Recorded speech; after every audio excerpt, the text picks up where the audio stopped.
Hey y'all, welcome back to my channel where we talk about all things mental health, personal finance, and overall strategies to live your best life. Alright, my name is Dr. Shamanda, and if you've been following me, you know I am on a debt-free journey. I am trying to be and going to be completely debt-free. My focus is getting rid of all debt, investing, saving, all those things so that I can build a life of freedom. That's financial freedom and time freedom, okay?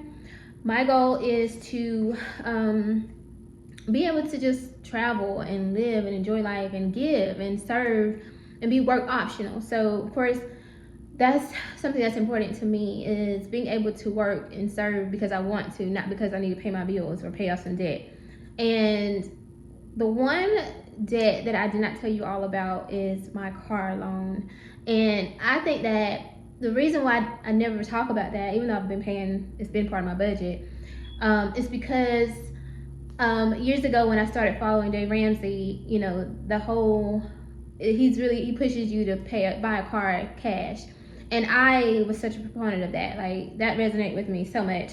To the point that in 2015, I think it was 2015, I was in a car accident. I had a 3-car collision and I total lost my car.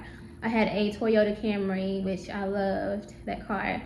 I did not have gap insurance, so there was a balance remaining on that. So that was one of the debts that I was working on paying off.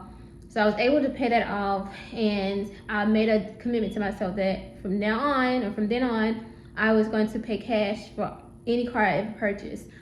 So what happened was, I ended up finding a cash car. My mom helped me. She's a thrift shopper, so she knows how to find stuff. Like, I don't know, I'm like, girl, like, you did not pass that to me, cause baby. But anyway, I told her, I was like, Mom, I had like $3,000. I think I had like $3,000 at the time, and I was like, I need you to find me a car, like, and I have to pay cash for it. Period. Like, and I think at the time my car insurance company had given me. I think that had happened, but also it was around tax time as well. This is 2015 or something like that. My car, they gave me a rental car, so I was driving that, but I had like only like a few days left or something like that. I think it was like urgent, and my mom looked in the Shelby Shopper, because that's our hometown, and she found this car dealership, and they had a car that they were selling for like $2,500 or something like that. It was less than $3,000, I know for sure. And it was a little Ford Focus, little gray Ford Focus, I never forget. And I was like, oh yeah, that's it. So my brother and I went and checked it out. We drove it, and it worked. I don't even think there was anything wrong with it at all, honestly. I can't remember I don't think there was anything wrong with it.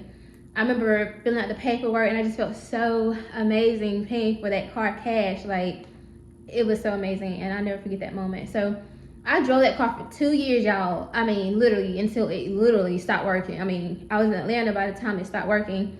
I mean, I don't know what happened. I know it got to a point where I could drive a certain period of time, and it would start smoking. I would have to stop and put water in it. So I don't know what you call that. I don't know, but it got to a point where it just stopped. It didn't even crank back up anymore. So I just, at this point, I didn't have any money saved. So I ended up having to go to, well, I'm gonna say have to, but basically, I was kind of caught up in a situation where I was in Atlanta with my 2 kids. I didn't have any family to help me or anything like that, so I ended up going to CarMax and got me a Mercedes SUV. And even then it felt like, ugh. But at that time, I felt like I was kind of deviating from my debt payoff journey type stuff, I think. And it was just like, girl. And I was making good money. I was a contract worker providing substance abuse counseling in the community. I was making good money, so it was like whatever, So I got that, and I drove that for a few years, and I think it was around 2020. Yeah, it was 2020, and that engine blew. Y'all, I don't know what be happening with my cars. I don't know. Let's see. Anyway, and my engine blew, so I did basically a voluntary repossession. Like, y'all can come get this, because yeah.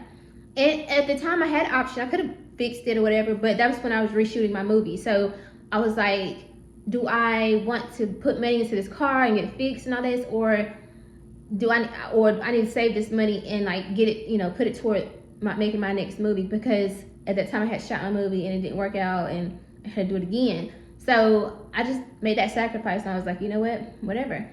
So for 2 years I was in Atlanta and I didn't have a car, And I really didn't need one because at this time I had left the clinic I was working in providing substance abuse counseling, and I was working, actually started working for Walmart customer service. Y'all, it's a whole story. Y'all have no idea. And then I started working as a researcher online, like on the phone. So I had 2 jobs, and most of that money was like, it was paying my bills, but it also was going toward saving to pay, you know, make my reshoot my movie essentially. So I was in school, so I was like, whatever, you know, and I just needed to go to the grocery store. But even that, I used Instacart. They delivered our food. Sometimes I would lift to the gym, or if I didn't, I would use the gym at my apartment building at that time. So I really didn't need a car. And so it wasn't until I moved back to North Carolina that I realized, like, hey, I need a car. Even getting back to North Carolina, I didn't even have a car. My dad and his wife, they actually came and got me and my kids, and we came back. And for the first 6 months, I still didn't have a car. And then I ended up getting one January 2023. Yeah, because it's been 2 years now. And I went to CarMax, and I was like, I had been praying. I was like, I really want me a little Mercedes sedan. I didn't want an SUV yet. Oh, I wanted one, but it wasn't the one I really wanted. I wanted a Bentley. So anyway, we'll talk about that later. But I wanted like a little sedan, and so I got that, and I was like, it has to be under 20,000. I'm not paying no more than 20K, because I feel like 20K, I can pay that off quickly. You know, it'll hold its value. Boom. Well, my credit wasn't that good yet because of you see what I'm saying? Even though I had paid that off, I had paid the balance off, or actually I hadn't yet. When I applied for my first mortgage application here in North Carolina, that was one of the things listed from that mortgage broker, I guess you call. She was like, pay this off and you'll be good, you can get a house. So I was like, I paid that balance off. I think it was only like 3K. And so yeah, but that was before, right? Or after. So I got my car. Obviously the interest rate was extremely high, and so here we are. And I just want to pay my car off this year. Like, I don't know what it is, but like, I just want to pay it off. I pay my car payment, I can tell you now, it is $533, literally, and 23 cents. I want to pay that off, because I'm like, that $500, baby, I can do so much with that. That could be going to something else. So I am committed to paying that off. So that's where I am, and I want you all to be on this journey with me, because I am going to pay this off within the next, what is September? So January, so 9 months, 8 more months. I want to pay this car off. So that's my goal, and I want you to just be in this journey with me, and I need an accountability team. And I know if I make this video, it's gonna be real, it's gonna be up and stuck. So you know what I'm saying? So here's my plan. So I put aside, well, I have dedicated $1,500. So I'm gonna pay $1,523 every month toward my car. Again, as you can see, that's literally triple what I need to pay, that's, you know, required for me to pay. But I know that if I do that, it'll get paid off faster. As you know, I am a program manager at for an addictions clinic, and I'm also teaching online as a professor. So I have multiple streams of income. Those are the only 2 that I use toward paying off my debt and my bills. I do not count business income. You never even hear me talk about that. That's all toward my business. I don't include that into this. But my goal is obviously like using the money that I make from teaching, which is an additional income, to pay off debt, to save, and to invest. That is dedicated to that. So here we are. So now you all up to speed, and I don't have to go over this every time I film this video or this series, so you know where we are. All right, so let's get into the numbers. So my total balance is currently, or as of yesterday, is $17,477. That is how much I owe on my car.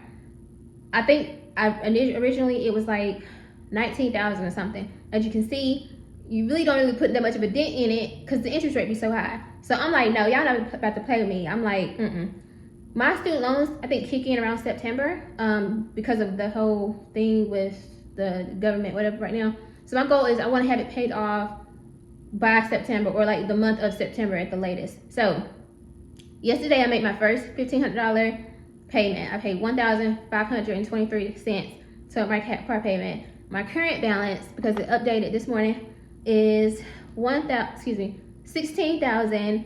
$559.51. So I am so excited. Y'all, that's the most I've seen it come down ever. So like, it just makes me feel like this is really possible. So I'm gonna tell you how I'm gonna break this down. Now, February, I should be right under 1,500. I should be like 14,000 something. So for January, February, March, April, I'm going to pay the $1,523. That's my goal. Now, May is a 3 paycheck period. So my goal for May is to pay $2,000 toward the car payment or balance.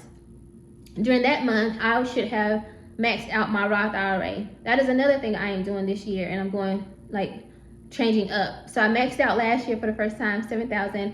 This year, I'm trying to max out my Roth within the first 6 months.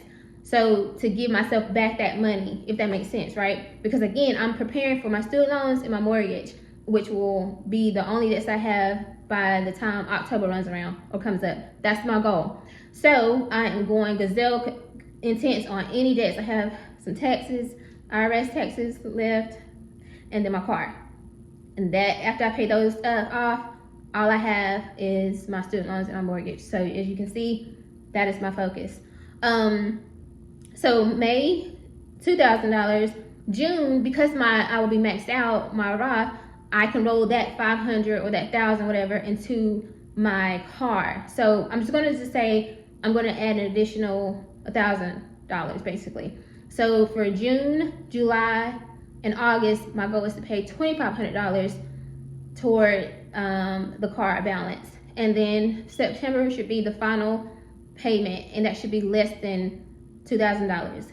Now, things happen, but my goal is to be completely dedicated and focused, because that will be such a major accomplishment. By September, I should have my Roth IRA maxed out at so I should have over $14,000, closer to maybe $15,000 in my Roth, and then my car should be paid off. And yes, it is a depreciating asset, but it's an asset nevertheless. And it's a Mercedes, and Mercedes, they do hold their value. I do plan to have like a whole, like, what do you call it? Like just multiple cars, you know what I'm saying? Like, you know what I'm saying? I can just choose what I want to drive. Now, my goal, what's going to motivate me is I really want an SUV, y'all. I don't know if y'all know, but I'm only 5'1". Like, I am petite, okay? And I just like sitting up high. For the longest time, I used to be scared. I'm like, nah, give me a little small car, But after I started getting my SUV before, I was like, no, I got to sit up high. I like riding on the highway and just be sitting up high, you know what I'm saying? So I want an SUV so bad, but I would not get another car until this is paid off. And I feel like that'll be a reward to myself. And I will start saving up for that. So I'm not gonna say I'm gonna pay cash for the car that I want, because if you know what I want, I don't know about that. But we're gonna see, you know what I'm saying? But I just want to get this done. You know what I'm saying? Like, and I do intend to purchase my next home. Probably more than likely is gonna be at the top of 2026, God willing. So I want that completely off my credit. You know what I mean? In terms of my debt to income ratio. So that's where we are, y'all. Please hold me accountable. Be on this journey with me. I'm so excited about this. And if you have a goal, if you're trying to pay off your car, use this as motivation. Join this journey with me. Set a goal, set a time frame, set a time, an amount that you intend to pay every month. Find an additional source of income that can cover that amount, and let's make this happen, y'all. Like, this is the year. I know most people are trying to stay like, listen, I'm not spending no money, I'm staying in the house. Y'all, then this is the year to like really focus on paying off debt. We can be outside next year, God willing. But right now, there's a lot of stuff going on in the world. I ain't trying to be out there. So I ain't spending no money anyway, so let me just pay off this debt. At the end of the day, like, it's just gonna get you closer to your goals and freedom, if you're like me. All right, y'all, that is it for this video. Stay tuned for next month's check-in, and I'll see you guys next time. Don't forget to like, comment, and subscribe to this channel. Thank y'all so much. See you next time. Bye.